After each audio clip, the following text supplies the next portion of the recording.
हरि ओम। मैं वीरेंद्र गुप्ता बोल रहा हूँ और हम भगवद गीता के 5वां अध्याय कर्म संन्यास योग का आज 27वां 28वां श्लोक करेंगे।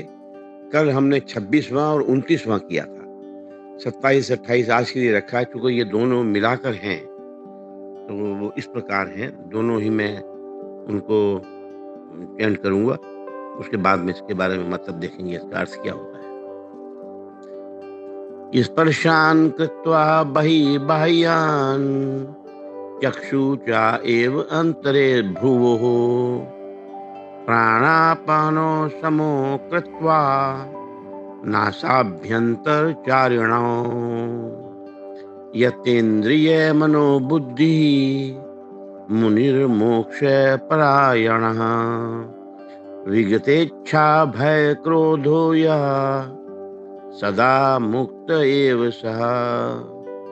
भगवान कह रहे हैं इसका लिटरल मीनिंग जो वो इस प्रकार है कि बाहर के विषय भोगों को न चिंतन करता हुआ बाहर ही निकालकर और नेत्रों की दृष्टि को भ्रकुटी के बीच में, दो आईब्राउज के बीच में स्थित करके तथा नासिका में, नाक में विचरने वाली प्राण और अपान वायु को सम करके जिसकी इंद्रियां, मन और बुद्धि जीती हुई हैं, ऐसा जो मोक्ष परायण मुनि है, जो भगवान का चिंतन कर रहा है, उसकी इच्छा, भय और क्रोध से रहित हो गया है, वह सदा मुक्त ही है।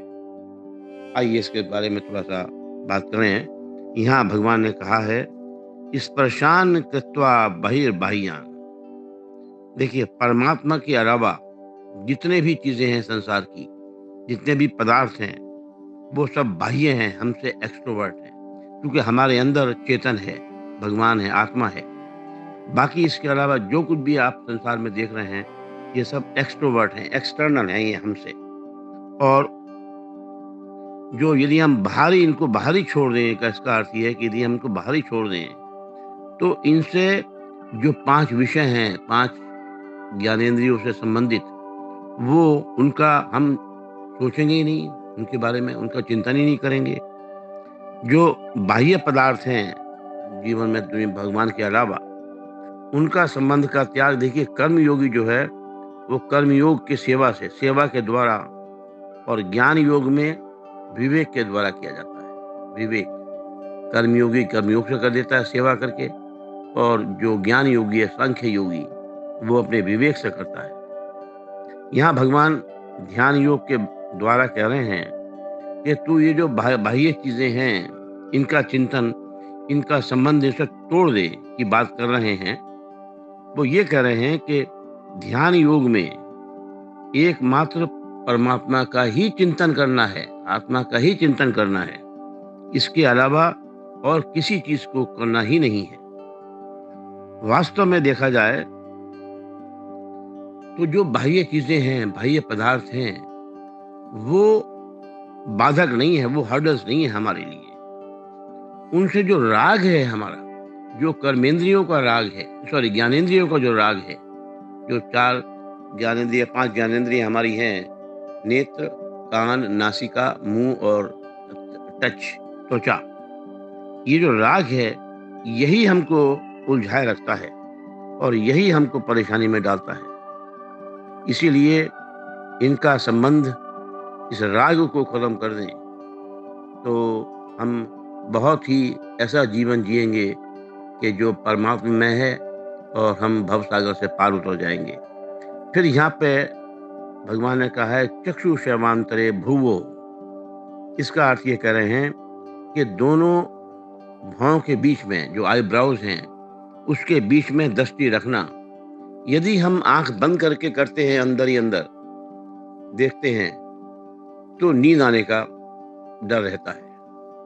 यदि हम आंखें खुली करके और फिर हम देखें तो क्या होता है, बाहर की चीजें दिखाई देती हैं। तो भगवान कह रहे हैं कि आंखों को थोड़ा सा थोड़ा मूंद ले और ऊपर देख, दोनों भौं के बीच में, या नाक का जो अगला पार्ट है उसको नीचे देखो, बस, और कुछ नहीं, मूंदी हुई आंखों से। तो विचार जो है भाग जाएंगे, मन स्थिर हो जाएगा। तो ऐसा करने से जो और प्रकार के दोष हैं हमारे, जो विषयों के बारे में हम चिंतन कर रहे हैं, वो समाप्त हो जाएँगे और इसके करने से मन वहीं पर ही स्थिर हो जाएगा। फिर भगवान ने कहा है, प्राणापानो समो कृत्वा नासाभ्यंतर चारिणो। इसको समझ लें, जब भी आप बहुत परेशान हो, चिंतित हो, मन बहुत उद्विग्न है, मन बहुत परेशान कर रहा है, विचार का तांता लगा हुआ है और घबराहट सी भी है, तो जो हम कहने जा रहे हैं, भगवान ने कहा है अभी, उसको करके देखिएगा कि नाक का, इसको अनुलोम विलोम भी कह सकते हैं, नाक का दाहिने हाथ के अंगूठे से दाहिना नॉस्ट्रल बंद करना है, राइट नॉस्ट्रल बंद करके लेफ्ट से सांस लीजिए खूब गहरा और फिर लेफ्ट को बंद कर दीजिए और राइट से निकाल दीजिए।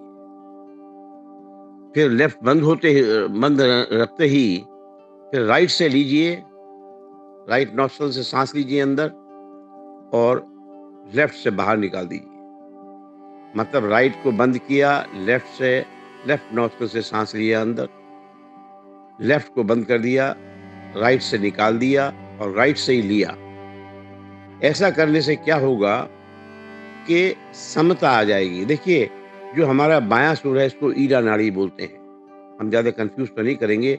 ये आलस्य, प्रमाद, लेजीनेस, नींद, उकताहट ये लाती है। और जो राइट नॉस्ट्रल है हमारा, वो सूर्य नाड़ी है, सोलर नॉस्ट्रल, इसको पिंगला बोलते हैं। यदि ये डोमिनेट करती है तो इसका मतलब ये है कि हम उग्रवादी, मन बहुत परेशान है, चंचल है, हो रहा है, विचारों का तांता खूब बढ़ा हुआ है, ये परेशान हमें कर रहा है। तो ये जब चलता है तो समता नहीं आती दोनों में। जब बाएं सुर से यानी लेफ्ट नॉस्ट्रल से और राइट नॉस्ट्रल का फ्लो दोनों समान हो जाते हैं, इक्वल होते हैं, तब हमारी तीसरी नाड़ी, जो पहली नाड़ी है देखा जाए तो 3 नाड़ियां सबसे मुख्य हैं, जो वो हैं आपका सुषुम्ना नाड़ी, जो रीढ़ की हड्डी में होती है, उसके बारे में कभी बाद में चर्चा करेंगे, और ईड़ा नाड़ी और पिंगला नाड़ी। ईड़ा लेफ्ट नॉस्ट्रल और पिंगला राइट नॉस्ट्रल। तो जब ये दोनों ईड़ा और पिंगला में, लेफ्ट नॉस्ट्रल और राइट नॉस्ट्रल में जब समान प्रवाह एयर का होता है, समान रूप से बहती है, सम हो जाती है, तो मन बहुत शांत हो जाता है। और फिर धीरे धीरे राइट नॉस्ट्रल को आपने बंद किया, धीरे से अंदर सांस लेते रहे लेफ्ट से, कहीं पर भी घर्षण ना हो, नाक से या गले में कहीं पर भी बिल्कुल उचित रीति से जाए, वैसे ही निकालना है राइट से, राइट को बंद करके फिर लेफ्ट से निकालना है। तो क्या होगा कि जब ये कहीं टच नहीं करेंगी तो समता आ जाएगी दोनों में, यानी equal flow of air with through both the nostrils will take place. इससे आपके विचार कम हो जाएंगे और इतनी शांति आएगी। और यदि आप ये करते रहे, थोड़ा और समय 5, 7, 10 मिनट करते रहे, तो ये देखिएगा कि ऐसी स्थिति आ जाती है कि परमात्मा का चिंतन अपने आप ही स्वाभाविक रूप से शुरू हो जाता है। संसार की जो विषयों का वासना थी, जो पदार्थों के लिए मन भाग रहा था, खाने की, पीने की, देखने की, सूंघने की, टच की, तो वो अब मन स्थिर हो गया है, कहीं भाग ही नहीं रहा है और ऐसी शांति क्रीप होगी, विचार समाप्त हो जाएंगे और एकदम ऐसा लगेगा कि हम आत्मा में हैं, रमण कर रहे हैं। आप बैठेंगे 10 मिनट, लेकिन लगेगा आपको, या बैठे आप 20 मिनट, लगेगा आपको 5 ही मिनट बैठे हैं, क्योंकि मन बहुत शांत हो गया है, विचारों का तांता समाप्त हो गया है और इसमें किसी चीज की और आवश्यकता पड़ेगी ही नहीं। ये 2 श्लोक हम 2 दिन में करेंगे। आज आधा कर रहे हैं, कल को आधा, उसके बाद हिस्सा जो है कल को लेंगे। तो यही इसको फिर से समराइज करते हुए, सीधे बैठकर राइट नॉस्ट्रल को बंद किया, लेफ्ट से धीरे से सांस लिया खूब गहरा, लेफ्ट को बंद कर दिया, राइट से निकाल दिया उसको, राइट नॉस्ट्रिल से, राइट नॉस्ट्रिल से लिया, लेफ्ट से निकाल दिया। इसी प्रकार क्रम चलता रहा और ये नहीं कि लेफ्ट से ज़्यादा देर तक लेते रहे या राइट से कम देर तक लिया। ना, दोनों का बराबर हो अंदाज़न। और फिर जब मन शांत हो गया तो मूंदी हुई आँखों से, आधी मूंदी आँखों से, ना बंद हैं, ना खुली हैं, और भ्रकुटी जहाँ पर के तिलक लगाते हैं 2 आईब्रोज़ के बीच में, हमने वहाँ ध्यान दिया। जब वहाँ ध्यान देंगे या नाक के अगले भाग पर ध्यान देंगे बस, तो सारे विचार समाप्त हो जाएँगे। आपके लिए समय कोई रहेगा ही नहीं, उनका मतलब ही नहीं रहेगा कोई भी। बैठे आप 20 मिनट, लेकिन लगता है 5 ही मिनट। तो ऐसे में आज हम यहीं पे इसको समाप्त कर रहे हैं और कल इसका जो उत्तरार्ध हिस्सा है, वो हम कल को लेंगे। और चूँकि ये बहुत ही जो रोज़ हम प्रैक्टिकल कर सकते हैं, इसको आप खुद करके देखिए। देखिए एकदम जो ही आपने अनुलोम करना, विलोम करना शुरू किया, लेफ्ट से लिया, राइट को बंद करके, राइट से निकाल दिया लेफ्ट को बंद करके, और फिर राइट को बंद किया, लेफ्ट से निकाल दिया। हमेशा बाएँ से शुरू करना है, लेफ्ट नॉस्ट्रिल से। तो ये देखिएगा कि मन जो इतना चंचल था, परेशान कर रहा था, विचारों का तांता लगा हुआ था, वो सब समाप्त हो गए, सब समाप्त हो गए। एक ऐसी शांति आएगी जो आपके अंदर तक जाएगी। आज बस इतना ही। आपके अंदर जो परमात्मा विराजमान है हृदय में, उनको मैं सादर प्रेम पूर्वक प्रणाम करता हूँ। मेरा प्रणाम स्वीकार करें और मुझे पूर्ण आशा है कि आप इसको करके देखेंगे, 5 ही मिनट करके देखिएगा, देखिए आप कितने शांत हो जाते हैं। हरि ही ओम।